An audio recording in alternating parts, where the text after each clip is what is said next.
ভয় যাইতাম গো আল্লাহ আমার বুকের লাগি।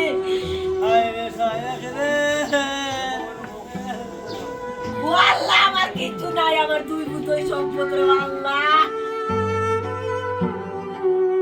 উত্তাল ভূমধ্যসাগরের অনিশ্চিত পথে ভাগ্য বদলাতে নিজেদের জীবন বাজি রাখেন বহু অভিবাসী। দালালের হাত ধরে লাখ লাখ টাকা খুইয়ে অমানবিক এ যাত্রায় অনেকেই টিকে যান। তবে সেসব জায়গায় পৌঁছে প্রতারকদের খপ্পরে পড়ে নিজেদের প্রাণ হারান অনেকেই, আবার অনেকে সেখানে পৌঁছতেই পারেন না। সাগর পথেই তাদের বিদেশ যাত্রার রূপ নেয় মরণ যাত্রায়। অমানবিক আর কষ্টসাধ্য হলেও যেন এই রুটই দিন দিন বেশ জনপ্রিয় হয়ে উঠেছে দেশের অভিবাসী প্রত্যাশীদের। লিবিয়া থেকে সাগরপথে গ্রিস, ইতালি যাওয়ার সময় খাবার ও খাওয়ার পানির সংকটে মারা যান বহু মানুষ। আর সম্প্রতি এমন ঘটনা আবারও ঘটেছে। সাগরপথে রাবার বোট দিয়ে গ্রিসে যেতে ভয়াবহ মানবিক বিপর্যয়ে অন্তত 22 জন অভিবাসীর করুণ মৃত্যু হয়েছে, আর যাদের মধ্যে 18 জনই বাংলাদেশি বলে বিভিন্ন গণমাধ্যমে উল্লেখ রয়েছে। আর তার মধ্যে সুনামগঞ্জেরই 3 উপজেলার 10 জন রয়েছে বলে জানা গেছে।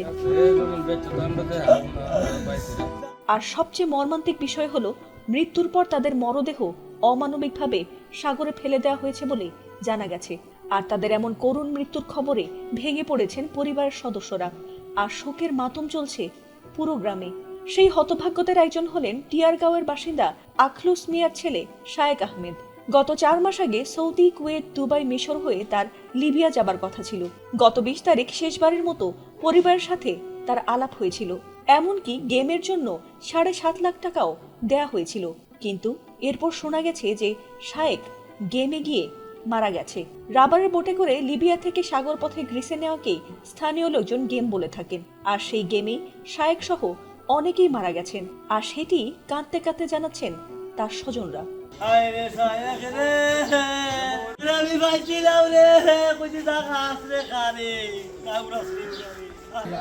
যদি বাংলাদেশ সরকারের প্রধানমন্ত্রী তারেক রহমানের এই চ্যানেলটা দেখুন, অবশ্যই আমার ছেলের লাশটা আমি ফিরত চাই রে।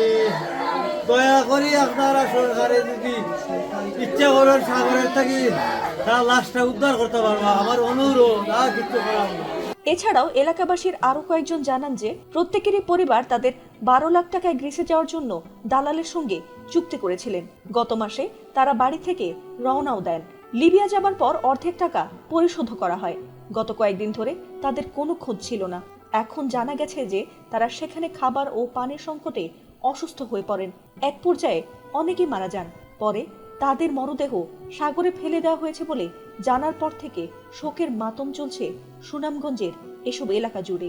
আল্লাহ আমি ভয় যাইতাম গো আল্লাহ আমার বুকের লাগি।